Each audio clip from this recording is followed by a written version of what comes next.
Dr. Janu. Jadi kalau Pemecah. stroke itu kan salah satunya yang sumbatan ya. Sumbatan. Stroke tadi bisa sumbatan, bisa perdarahan. Hampir 85% itu tipe sumbatan.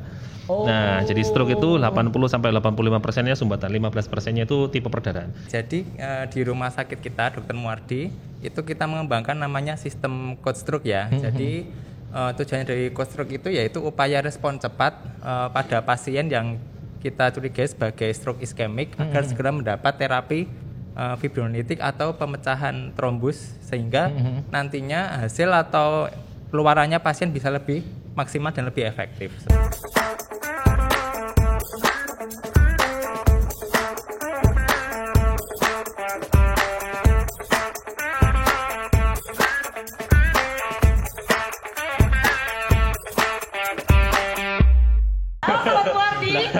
Kita jumpa lagi dalam Positif Podcast Sehat Solutif. Think positif. Get more solution. Nah, Saat ini baru sedang hawanya itu hawa mau resesi itu biasanya orang-orang itu terus resesi. Ya kan lagi yang topik hangat kan lagi resesi. Ini kita rumah sakit apa perbangga? Biasanya mau resesi ini mumet biasanya. Oh, mumet ya, Biasanya pusing ya, mumet itu terus nyut-nyutan kepalanya. Terus Beri apa tak susah. Lah iya. Ya, gitu. Loh biasanya kan karena itu biasanya baloro stroke. Lah kenapa? Randedet loh. Kok randedet dari stroke itu? Karena mikirin resesi. negara. Oh iya. Angel ya. Nah, Karena besok jadi hari ini ya Hari Sumpah Pemuda. Dan besok tanggal 29 Oktober itu bertepatan dengan World Stroke Day. Apa kuwi? Hari Stroke Sedunia. Wah, jadi peringatan stroke sedunia ya. Kenapa perlu diperingati? Karena memang stroke itu ternyata banyak kejadiannya. Ya toh. Terus Dan termasuk pembunuh iya, yaitu utama ya. kalaupun menurut saya nggak sampai meninggal itu kan terus ya cacatnya itu loh mungkin ya. Jadi makanya kan biar orang lebih aware gitu kali ya. Betul. Nah, untuk itu hari ini kita datangkan para pakar. Dan juga para aktivis ya toh.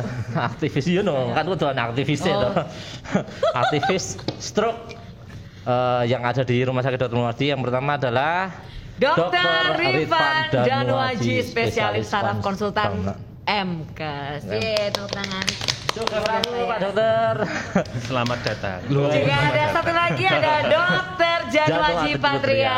Selamat pagi, siang, sore, malam, Dok. Kali ini kita mau ngomongin apa sih? Kali ini kita mau ngomongin code stroke. Wah, apa itu? Lah iya, code stroke kita apa sama kan code itu kode itu apa Iya. kayak nyanyian kode. Tahu Yang ya. baju hitam jangan sampai lolos. Kan kita hitam semua. Gimana sih? Iya. Jadi teman-teman Sobat Muardi kalau di rumah sakit itu mungkin Sobat Muardi pernah ya di rumah sakit kemudian mendengarkan suara gitu ya dari security atau petugas mengatakan di audio gitu code blue atau code red atau ini ada satu lagi nih code stroke. Nah, itu adalah kode khusus. Nah, kode khusus apa itu? Nah, sebelum membahas lebih lanjut ya tentang code stroke, di sebelah saya sudah hadir tadi Dr. Rifan Danuaji, spesialis saraf konsultan MKes. Ini ahli core of the core dari penyakit stroke. Ahlinya aja ya, bukan stroke. Amit-amit. Dok, mungkin bisa dijelaskan sama Sobat Muardi semua ini lebih jelasnya sebenarnya penyakit stroke itu apa sih, Dok? Ya, kemudian jadi, apakah dia jenis-jenisnya mungkin? Ya, tadi salah satunya tuh kalau habis belanja dapat stroke. Itu yang bikin pelukan pusing. Stroke gitu loh. Bapak-bapak jadi pusing kan harus bayar ya. Benar ya, stroke-nya itu kan. Iya, resesi, terus dapat stroke itu, stroke belanja. Stroke panjang. Pak dokternya suka goyang deh. Ternyata ini acaranya apa sebenarnya? Dagelan apa? Ya kan sambil. Siapa tahu nanti dapat panggilan ya, Dok. Ya, ada job baru gitu kan. Menggantikan host gitu. Bahaya ini. Terancam. Rawan nih. Kleru gitu. Besok jangan dipanggil lagi. Ya, jadi stroke itu adalah satu gangguan saraf yang disebabkan oleh kerusakan pembuluh darah otak bisa juga di pembuluh darah mata dan sumsum tulang belakang atau medulla spinalis. Tapi yang paling banyak itu memang di bagian otak itu yang sering, yang dia menyebabkan kecacatan atau bahkan mungkin kematian yang disebabkan oleh gangguan pembuluh darah otak. Itu definisinya. Itu yang jadi gejalanya yang muncul ya tergantung fungsi otak mana yang terganggu kan gitu ya. Kalau bagian yang ingatan ya jadi ingatannya hilang. Kalau bagian motorik ya jadi lumpuh kan gitu ya. Kalau mungkin otak yang untuk visual gitu penglihatan ya jadi pandangannya jadi kabur misalnya double itu juga bisa. Jadi tergantung otak yang mana itu yang terkena ya. Jadi memang kita mesti harus hati-hati ya menjaga diri kesehatannya supaya tidak kena stroke. Karena tadi sudah disampaikan stroke itu sampai sekarang sejak 2003, 2008, 2013, 2018 itu 4 kali survei riset kesehatan dasar masih menduduki peringkat pertama penyebab kematian dan kecacatan. Jadi ini memang menjadi concern. Concern. Dan stroke ini bukan hanya masalah di Indonesia ya, di seluruh dunia ya. Jadi saat ini pun sudah ada hitungannya tuh 1 dari 4, 1, 2, 3, 4 salah satunya kena stroke. Bukan saya. Saya jawab. Di 2016 kemarin kampanye masih 1 in 6, 1 dari 6. Tetapi di 2018 itu sudah 1 in 4. Jadi artinya memang kejadian stroke ini meningkat cukup lumayan tinggi. Apakah kejadian. Ada pengaruh dengan pandemi dok mungkin? Ya, tiba-tiba meningkat gitu dok? Enggak, jadi itu memang prediksinya memang seperti itu ya. Itu belum pandemi 2018 itu belum pandemi, itu sudah 1 in 6 itu ya. Jadi itu yang menjadi concern seluruh dunia sehingga memang betul tadi disampaikan Mbak Mary 29 Oktober ini istilahnya bukan diperingati sebagai Hari Stroke, tujuannya adalah supaya kita aware, kita itu peduli, waspada semua elemen karena stroke tidak bisa hanya tugasnya dokter saraf saja, tugasnya di rumah sakit saja tidak bisa. Jadi stroke itu semua komponen karena ini menyangkut perilaku gaya hidup, kemudian kebijakan dan sebagainya ini sangat berkaitan dan tadi disebut code stroke itu menjadi hal yang penting ya karena penanganan stroke itu istilahnya time is brain. Ya, jadi kalau kita telat, dulu kan senangannya time is money. Karena resesi ganti time is brain. Nah, itu bahaya kan gitu. Artinya setiap keterlambatan penanganan itu semakin banyak sel otak yang rusak. Sehingga kecacatannya tadi disampaikan bisa membuat cacat, dia sembuh lolos dari stroke kegawatan, tapi gejala sisanya jadi lumpuh. Padahal kalau kita tangani secepat mungkin, yang tepat, maka mungkin insya Allah bisa diselamatkan. Nah, ini yang perlu kita kampanyekan, ya, sehingga harapannya memang code stroke itu menjadi salah satu upaya kita untuk bisa penanganan itu benar-benar cepat, tepat, dan terukur. Nah, itu pedomannya ngeri gitu. Biasanya kita cepat, tepat, dan terukur ya. Biasanya cepat, tepat, nyaman, mudah. Muardi banget gitu. Nyaman mudahnya tuh harus ya, tapi tidak terukur kan repot nanti. Ini menarik dok. Maksudnya yang kayak tadi dok, kan ada bagian-bagian tertentu yang ternyata gejalanya beda gitu ya. Contoh Mbak Mary pengen melupakan mantan, berarti kalau stroke-nya di bagian mana itu? Itu perlu di-stroke-in ya, biar lupa gitu ya. Enggak, terus maksudnya gejalanya berarti masing-masing orang itu bisa beda-beda ya dok? Iya, beda-beda. Yang paling sering itu gejalanya tuh kita singkat segera ke RS. Segera ke RS. Se itu senyum. Senyumnya merot. Jadi kalau senyum nggak simetris, kiwa tengene beda. Bukan yang kayak orang gitu. Itu kebiasaan jadi hati-hati. Itu sadis itu. Oke, jadi senyum. Kita suruh senyum. Kalau senyumnya nggak simetris, nggak seperti biasa, nah itu salah satu kemungkinan tanda senyum. Sip, cocok. Gerakan. Jadi suruh gerakan kok lumpuh. Separuhnya nggak kuat. Nah, harusnya tangan 2 ngangkat itu bisa itu sama ya. Iya. Berat satu. Gerakan ya. Gerakan. Terus lagi apa ya? Bicara. Bicaranya pelo. Pelo itu udah nggak jelas ya. Iya. Biasanya susah ngomong huruf apa dok? R atau mungkin susah suruh ngomong makan roti makan loli. Jadi lidahnya udah ini. Beda nggak dok? Maksudnya kan ada orang yang memang biasanya pelo gitu kan. Ya, jadi kalau stroke itu sifatnya mendadak. Jadi tadinya ya bisa, terus nggak bisa. Kalau tadi awalnya sudah pelo ya lain. Misalnya giginya pakai gigi palsu terus nggak pakai itu kan juga pelo juga. Nah, tapi itu kan bukan karena kecederaan otak, tetapi karena memang dari mulutnya bermasalah gitu ya. Tetapi ini awalnya enggak, tapi tiba-tiba langsung nggak bisa. Jadi bicaranya udah nggak jelas gitu ya. Kemudian segera ke RS. Segera ke RS ya. Ke-nya apa dong? K-nya itu kebas, jadi okay. sensoriknya. Jadi kalau tahu kok kesemutan, tapi kalau kesemutan separuh ya. Jadi seperti kebas motorik tadi ya, separuh, tetapi kalau yang kebas? di kebas juga biasanya separuh ya, bisa kanan, bisa kiri. Itu mendadak itu juga bisa salah satu tanda stroke. R-nya itu rabun, jadi goyang. Pandangannya tuh kabur. Ya. Jadi Dok, kan biasanya kita tahunya kan separuh gitu ya Dok ya. Iya. Itu kaburnya separuh juga atau Bisa dua-duanya? satu mata, bisa dua mata. Ya, dua-duanya juga bisa. Jadi makanya ini curiga. Tidak semua kabur itu kena stroke, tidak.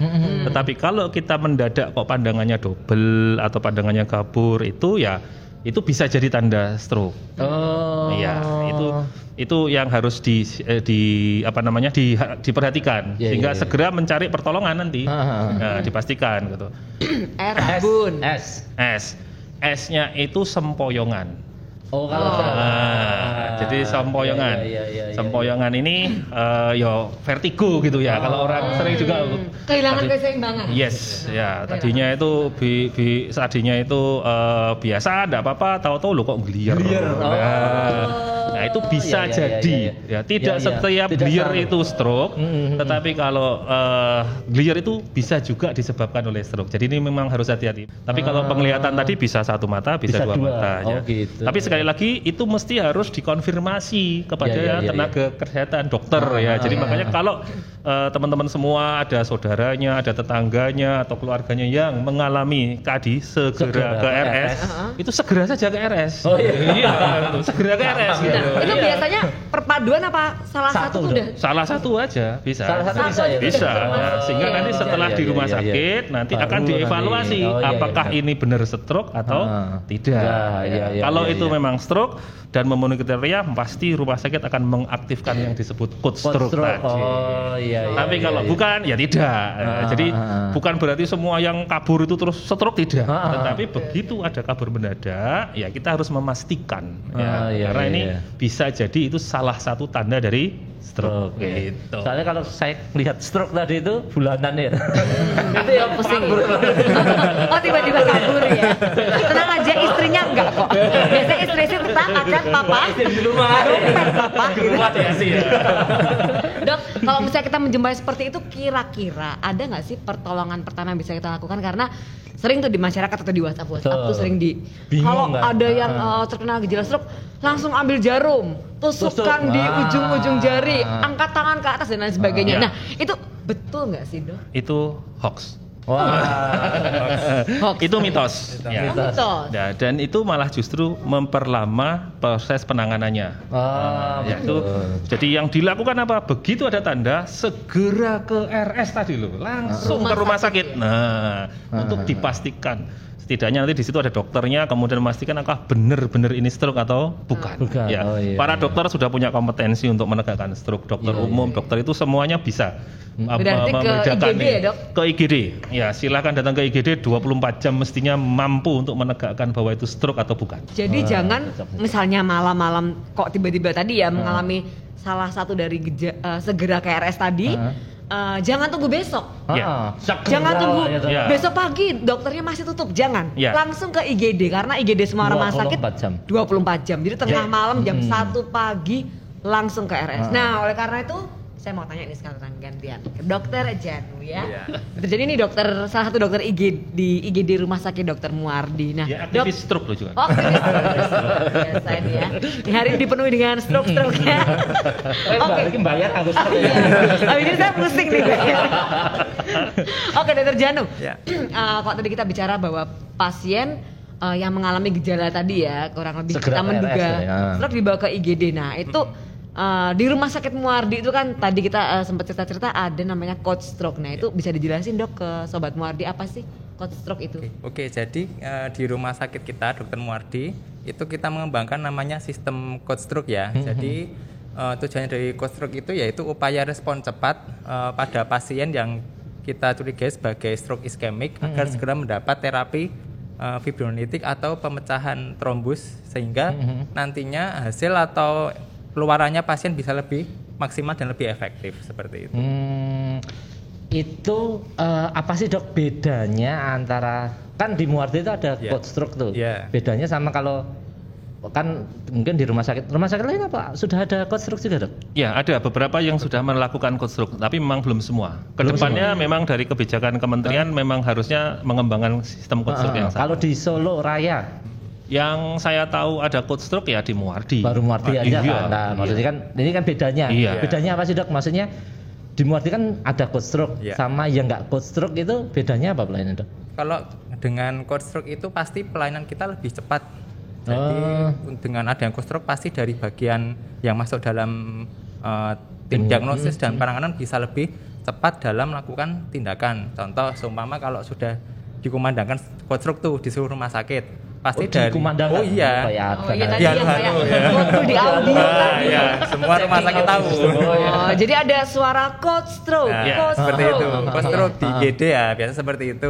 Terus? Nanti masing-masing bagian, contoh dari bagian radiologi akan mempersiapkan untuk melakukan CT scan. Nah, kemudian di bagian laboratorium akan istilahnya lebih cepat mengeluarkan hasil dari laboratorium. Hasil labnya gitu. Kemudian ya dari tim stroke, dari residen dan kemudian dari konsulen juga bisa lebih cepat dalam melakukan penanganan pada pasien. Jadi nggak enten-entenan biasanya kan rumah sakit lama sekali. Jadi ada jalur tolnya. Jalur tolnya nggak perlu antri. Misalnya pasien harus CT scan, karena ada pasien yang lain nggak perlu antri, dia langsung karena darurat. Harus cepat. Dan ini nggak hanya VIP aja, berarti semuanya bisa. Semua kan? pasien bisa. Semua pasien bisa. Ya. Mungkin kalau bisa dijelaskan sedikit alurnya dok. Misalnya tadi ada kita di rumah, ada salah satu keluarga mengalami. Nah itu harus gimana? Alurnya gimana? Apa harus rujukan dulu, minta rujukan? Langsung saja ke rumah sakit terdekat. Nah kita di Muardi ya, jadi langsung saja ke IGD Muardi. Nah nanti akan diperiksa sama dokter triase. Nah nanti diperiksa oleh saya dan rekan-rekan kami. Kemudian kalau benar-benar ada tanda-tanda mengarah ke gejala stroke yang seperti disebutkan Dr. Ivan tadi ya, yang segera ke RS. Nah, kalau ada gejala itu langsung dari kami dari triase langsung menghubungkan ke Satpam Induk. Ke Satpam dulu ya. Untuk menggaungkan atau menghalu-halukan. Halo. Nah, nanti kan menggema tuh di seluruh rumah sakit. Nanti setelah itu dari bagian masing-masing kan sudah ready nih, bakal ada pasien stroke. Nah, kemudian langsung kita ambil darah pada pasien, kita lakukan pemeriksaan elektrokardiogram, kemudian langsung kita beri infus biar nanti bisa pengobatan lebih cepat. Kemudian langsung CT scan dan hasil bisa langsung keluar, langsung kita tentukan apakah ini kandidat untuk pemberian fibrinolitik atau tidak. Berapa lama itu dok? Dari datang terus di code stroke kan itu kira-kira sampai nanti keluar hasilnya tadi sampai bisa dimasukin obat itu ya. Kira-kira kurang dari 1 jam harus sudah terpenuhi. 1 jam? Iya. 1 jam saat CT scan-nya saatnya juga dong? Iya betul. Standarnya door to needle, artinya begitu door itu dia datang, bukan door nabrak. Door sampai masuk obat yang disebutkan Dr. Zeno tadi RTPA itu maksimal 60 menit. Maksimal 60 menit. Itu saat CT scan-nya juga kan? Iya jelas. Luar biasa. Itu spesial pakai telur. Iya dalam benar. VIP bener. Itu tadi kalau dikatakan obat RTP ya dok? Itu untuk apa dok? Ya, obat RTP itu tadi yang disampaikan Dr. Janu. Jadi kalau stroke itu kan salah satunya yang sumbatan ya. Sumbatan. Stroke tadi bisa sumbatan, bisa perdarahan. Hampir 85% itu tipe sumbatan.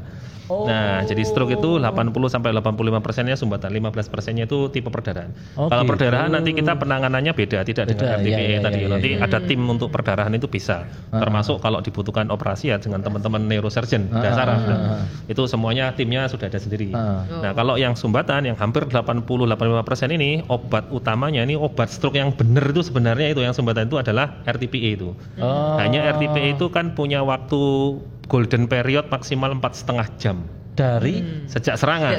sejak serangan. Jadi kalau sejak segera ke RS tadi iya, ya? sejak munculnya gejala itu maksimal 4,5 jam. Kalau lebih dari itu resiko perdarahannya justru tinggi, maka tidak bisa masuk. Nah, nanti ada beberapa kriteria nanti yang dikerjakan teman-teman dokter Janu dan teman-teman di IGD itu sudah ada checklist macam-macam apa ini memenuhi syarat. Begitu memenuhi syarat tadi disampaikan ini kandidat, maka dikerjakan.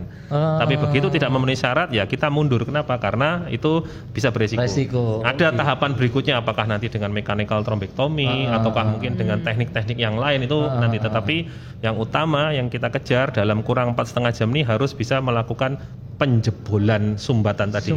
Istilahnya adalah rekanalisasi. Nah, rekanalisasi dengan obat yang disebut RTPA tadi. Makanya kalau tadi harus ditusuk-tusuk dulu, suruh dicabe-cabe, ayo. Apalagi di Muardi juga sedang mengembangkan nanti aplikasi ya dok ya. Aplikasi yang memang bisa langsung terhubung ya dari masyarakat kita di rumah, terhubung oleh rumah sakit dan IGD dan sampai ke ambulannya gitu ya dok? Ya, jadi saat ini juga bersama tim dari IGD, tim dari instalasi inti ya, timnya rumah sakit ya, inti ya. Nah itu memang mengembangkan suatu aplikasi untuk masyarakat sehingga nanti di situ ada bisa ngukur resiko stroke-nya. Jadi kalau kita punya gejala hipertensi misalnya usia berapa itu nanti tinggal masukkan datanya, dia bisa memprediksi 5 tahun itu kemungkinan stroke-nya berapa, 10 tahun itu berapa persen. Itu untuk bisa kita mengontrol faktor resiko kita. Di situ juga ada aplikasi untuk panic button. Jadi kalau nanti ada gejala segera ke RS tadi muncul, itu selain manggil tetangga, sanak saudara, family, tekan aja itu panic button-nya. Nah, ini sudah terhubung dengan sistem IGD Rumah Sakit Muardi. Nanti akan dipandu. Ya, nanti jadi dipandu. Ya. Dipencet itu langsung nanti langsung kontak dengan bagian penerima khusus. Ya, memang kita punya penerima khususnya di IGD itu nanti akan dipandu. Supaya di timnya juga disiapkan nanti kalau seperti itu. Bisa jemput bola juga berarti. Iya, kita berharap kita jemput pasien, Pak. Semoga ketika podcast ini launching aplikasinya sudah ada di Google Play Store ya. Amin, nantikan saja. Nek rano pulsa ini ya. Wah. Pulsa enggak apa-apa, penting ada kuota atau menurut wifi tetangga. Oke, Dokter Janu, kalau misalnya nih dok, selama ini kan sering ya kita menerima pasien stroke ya. Biasanya tuh datang dalam keadaan seperti apa sih dok? Yang mungkin paling banyak itu bicara pelo ya. Itu kan kayak awal-awal tuh kok tiba-tiba bicaranya pelo. Jadi pelo. Terus nggak jelas ngomongannya. Terus bisa juga kadang diajak komunikasi itu nggak nyambung. Jadi ngomong apa, jawabnya apa gitu. Kadang nggak nyambung. Berarti aku ngiwa, aku yang nengen.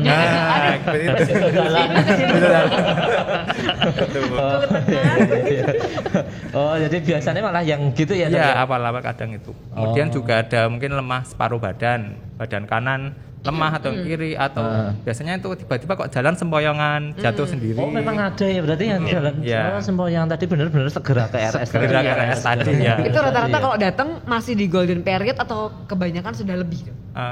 Kebanyakan lebih benernya ya. Sayang ya. Ini ya. Nanti jangan sampai telat apalagi tusuk-tusuk jarum. Tusuk betul. Nanti pencetnya panic button aja di aplikasi terbarunya kita nanti. Pencet Brain and Heart application ya. Muardi Brain and Heart. Nanti pencet telepon. Nanti dari IGD bisa jemput Dokter Janu ya, bisa jemput juga. Nah, jadi kita harapkan setelah nonton podcast kita kesadaran masyarakat semakin tinggi. Betul, karena memang hanya 4,5 jam golden period. Terus hubungannya sama golden period Dokter Rifan. Tadi ketika datangnya memang di bawah 4,5 jam dok. Terus tadi di code stroke 1 jam bisa masuk obat. Bisa reversible nggak dok? Maksudnya bisa kembali ke tadi yang awalnya pelo gitu, sempoyangan terus bisa balik ke normal lagi nggak dok? Ya ini berdasarkan data. Saya tidak mau mengira-ira ya dok ya. Jadi berdasarkan data untuk RTPA itu bisa total rekanalisasi, artinya dari sumbatan kemudian kembali lagi seperti normal itu sekitar 45%. Oh 45%. Ya, itu kemudian tambah 20% lagi itu parsial rekanalisasi. Jadi dia bisa jebol tapi sebagian, tidak terjebol semua istilahnya kan gitu. Ya, itu masih menyisakan clotting di situ atau gumpalan di situ tuh masih sekitar 20%. Jadi sebenarnya bisa rekanalisasi sampai 60%, di mana yang 40% itu total, yang 20% berikutnya itu parsial, selebihnya memang tidak bisa. Nah, tetapi ketika kita gagal atau tidak bisa melakukan IV trombolisis atau dengan RTPA, kita punya tim juga, Dok. Jadi kita punya tim yang dengan cath lab, Dok. Jadi itu nanti bisa juga kalau masih memenuhi kriteria dengan syarat tertentu, kita bawa pasien ini ke kateterisasi. Laboratorium itu kita foto, kita DSA namanya ya. Kemudian kalau memang sudah jelas di surat sumbatannya, kita bisa melakukan mechanical thrombectomy. Artinya kita masukkan selang, kateter masuk sampai ke otak, kemudian kita sedot. Jadi sumbatannya. Jadi kalau tidak bisa dipecah dengan obat, kita bisa tarik dengan device ya, dengan alat-alat khusus yang bisa menarik gumpalan tadi. Harapannya bisa terbuka semuanya sumbatannya tadi. Berarti gitu. Bisa balik kayak contoh yang mati paru bisa benar-benar tanpa. Itu target kita seperti itu. Nah, mechanical thrombectomy itu bisa dikerjakan dalam kurun waktu kurang lebih 12 jam. Pada beberapa kondisi bisa sampai 24 jam. Pada beberapa kondisi tertentu ya, tidak semua bisa ya, tapi rata-rata di bawah 12 jam itu masih bisa. Jadi kalau kita lakukan IV trombolisis tadi dengan code stroke tadi yang di IGD tadi ternyata tidak membaik, tidak terjadi rekanalisasi, maka pasien biasanya kita bawa langsung ke cath lab untuk kita lakukan mechanical thrombectomy tadi. Nah, setelah kita sedot nanti juga kita evaluasi lagi. Itu, Dok. Tapi kalau lebih dari 12 jam memang itu ada syarat-syarat tambahan ya yang harus kita perhatikan, karena sekali lagi ini resikonya perdarahan. Jadi kalau kita tidak salah, justru malah kita menciderai pasien. Jadi kita mesti benar-benar sangat hati-hati terkait dengan waktu ini sangat-sangat krusial. Makanya memang code stroke ini menjadi suatu yang penting penanganannya di fase yang kita sebut dengan hiperakut. Ya, 12 jam dan 24 jam pertama ini menjadi sangat krusial. Jangan ditunda. Jangan lupa segera ke RS. Belakangnya tak tambahin Muardi. Boleh. Betul.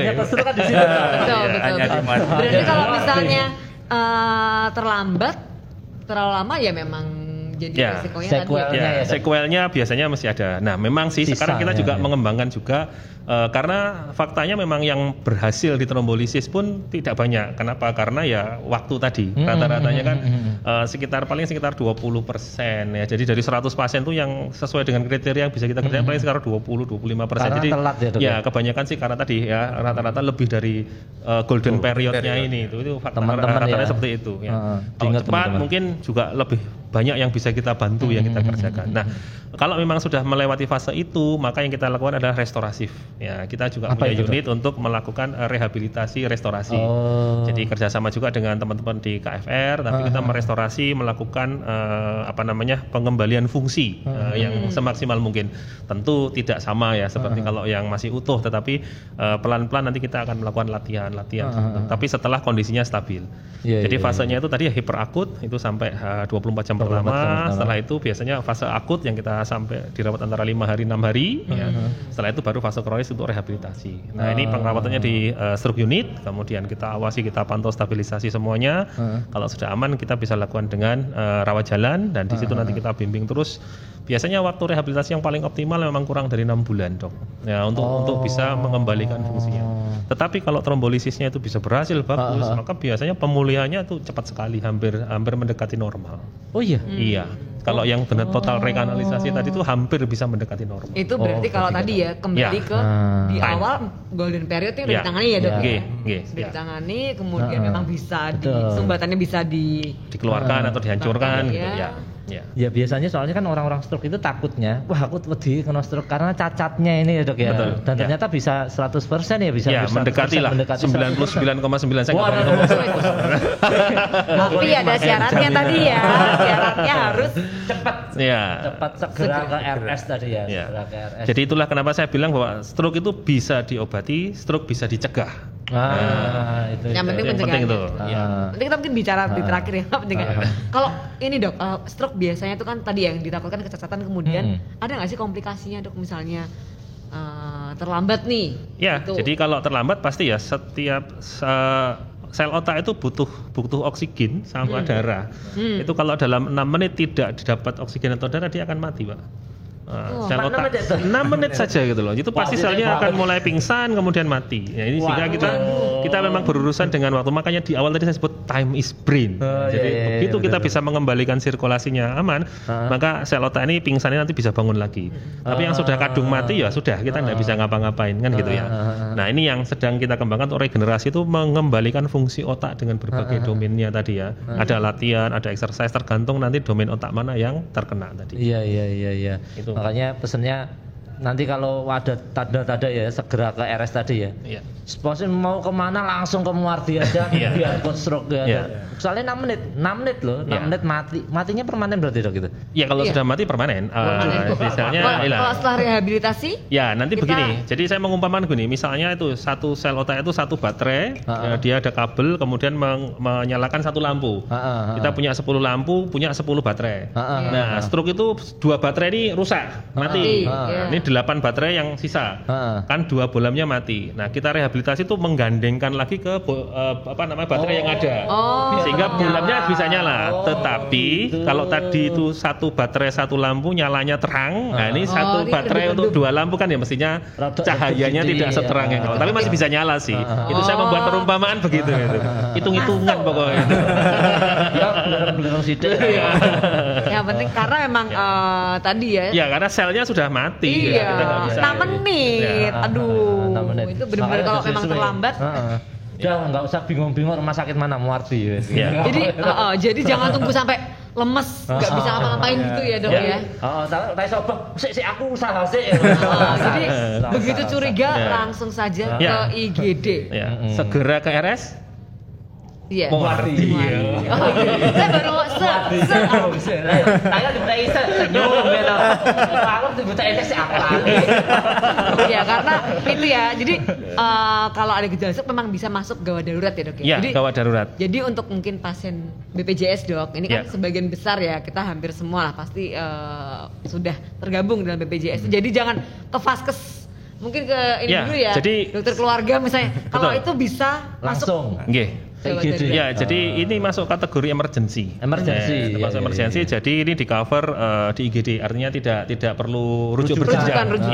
Jadi kapanpun, dimanapun, kalau ada segera ke RS tadi gejala itu langsung merapat ke rumah sakit. Misalnya baru pergi ke Bali atau ke Jakarta atau kemana ya segera rumah sakit terdekat. Kalau di Solo ya langsung ke Muardi kan gitu. Jadi itu mesti harus aware kita ya. Apalagi kalau kita memiliki faktor risiko stroke-nya, nah itu juga mesti harus hati-hati. Nanti harus dicegah. Siap. Nah dok, satu lagi pertanyaan dok. Kan kita mesti ngomong, waduh, iki faktor resiko iki apa WA aku resiko rak ya gitu lah. Terus yang kedua adalah makanan apa sih? Biasanya kita itu nanyanya gitu ya. Betul. Pencegahannya nih. Nah kalau pencegahan itu harus cerdik. Waduh, ada singkatan lagi.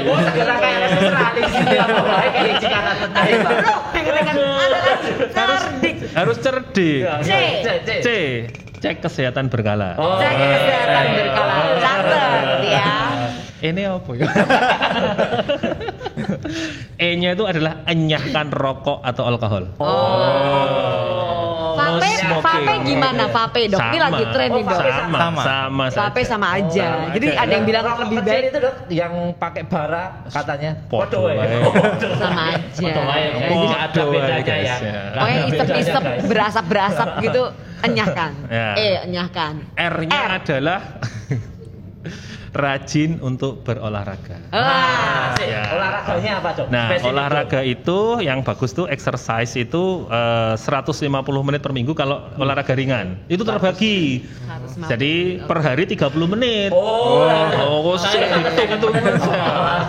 lumayan gitu lah ngilangin makanan. Sehari 30 menit selama 5 hari. Jadi seminggu tuh 2 hari boleh tidak olahraga. Ada istirahat. Padahal kita kebalik. Sempatnya olahraga 1 minggu dong. Gimana dong? Boleh nggak dirapel?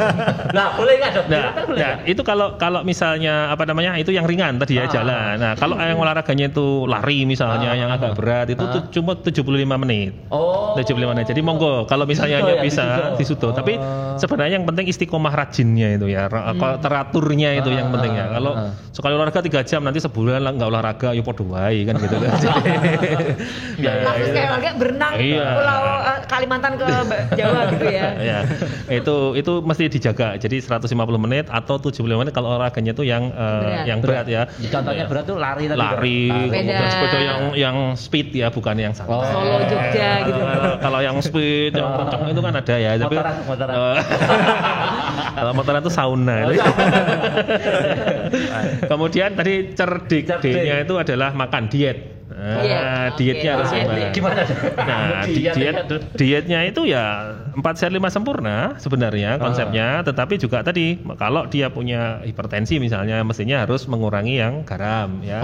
Rendah garam. Kemudian yang sering jadi masalah itu lemak ya. Dia tinggi lemak, gorengan, santan kan gitu ya. Jadi kalau di Solo ini kan suka makan soto gitu ya. Sebenarnya sotonya nggak apa-apa. Sedulure itu loh. Sedulure soto ki tengene itu yang jadi masalah gitu. Gorengannya. Sendok usus siji, sendok paru siji, bubrah gitu. Itu juga bikin stroke ya. Nanti ditagihan di sotonya sih murah gitu ya. Sotonya murah. Stroke-nya itu mahalnya gara-gara tadi. Ya, itu cerdik. Itu istirahatnya cukup. Jadi cukupnya berapa lama? Tidur itu 6 sampai 8 jam. Ya, beberapa literatur 7 sampai 9 tapi ya hampir kayak gitu-gitulah. 6 9. Ya, 6 sampai 8 jam itu tidur cukup ya, itu harus cukup. Boleh terbagi enggak, Dok? Sebaiknya tidak. Ya, tetapi pada kondisi tertentu, misalnya malamnya juga hanya bisa 4 jam, 5 jam, siangnya tambah 1 jam, ya masih bisa diterima. Tetapi yang bagus memang tidur malam itu paling tidak 6 sampai 8 jam. Ya. Kalau sewaktu-waktu lembur gimana, Dok? Sering pertanyaan gitu. Ya enggak apa-apa, nih sesuk nyaur utang. Utang turu. Besok di kantor nih. Nyaur utangnya di kantor boleh. Nah, itu makanya. Boleh, tapi urusannya sama bapak enak. Oke, cerdik habis I, istirahat K. Nah, K itu kelola stres. Ya, jangan terlalu mikir sing abot-abot itu. Stroke dek mana? Tadi mikirin tagihan. Shopee ya. Peleter. Langsung gitu. Ya, jadi itu cerdik yang harus cara untuk kita mencegah atau mengetahui faktor resiko stroke tadi. Kalau mungkin boleh tahu kalau faktor resiko Dokter Janu bisa jelasin nggak ke Sobat Mardi? Faktor resiko untuk stroke nih yang kita harus waspada nih tadi. Resiko dari stroke mungkin satu hipertensi ya itu tinggi ya. Itu kan sudah banyak di masyarakat sekarang ini, hipertensi, kemudian diabetes atau minyak manis, gula itu juga. Gula. Kemudian 3 obesitas. Waduh. Ini Ngomong obesitas ini angel. obesitas ya buat harus lebih waspada. Kemudian usia juga sekarang mungkin ya. Usia. Biasanya berapa? Usia berapa? Usia di atas ya mungkin 50 tahun ke atas. 50 tahun. Iya. Iya, biasanya segitu ya. Terus kemudian juga kurang aktivitas fisik juga. Tadi mager. Iya, generasi mager. Iya. Generasi rebahan. Generasi rebahan. Apalagi Covid kemarin kan. Nah, itu. Ini Covid ini menarik juga, Dok. Ya. Ada yang bilang katanya Covid itu meningkatkan kejadian stroke. Iya benar. Ya. Jadi beberapa laporan memang demikian. Jadi Covid itu salah satunya kan membuat darahnya menjadi kental. Ya, D-dimernya tinggi istilahnya di medis banyak seperti itu. Nah, itu memang bisa memicu terjadinya tadi pembekuan darah, koagulasi. Kalau itu terjadi di otak ya jadinya stroke itu. Selain itu juga infeksi COVID-nya sendiri bisa membuat dinding pembuluh darah ini inflamasi. Nah, itu juga mengaktifkan proses-proses yang mungkin saat ini sudah ada faktor risiko tapi belum muncul. Nanti dengan adanya infeksi COVID itu dia menjadi muncul. Itu semua kajian-kajian yang sekarang ini memang dilaporkan dan faktanya memang pasien-pasien dengan COVID itu yang menderita stroke itu juga banyak. Iya.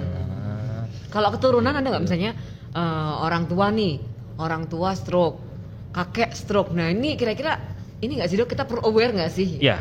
Jadi ada sekitar 18 sampai 22% itu stroke itu ada genetik ya. Diturunkan. Ya, ada genetik, ada yang disebut karasil itu di dalam medis ya. Jadi ada perubahan genetika tertentu yang membuat memang dinding pembuluh darah kita menjadi rentan. Sehingga ini mudah terjadi stroke. Dinding pembuluh darah di otaknya itu menjadi sangat fragile sehingga dia bisa stroke sumbatan ataupun perdarahan.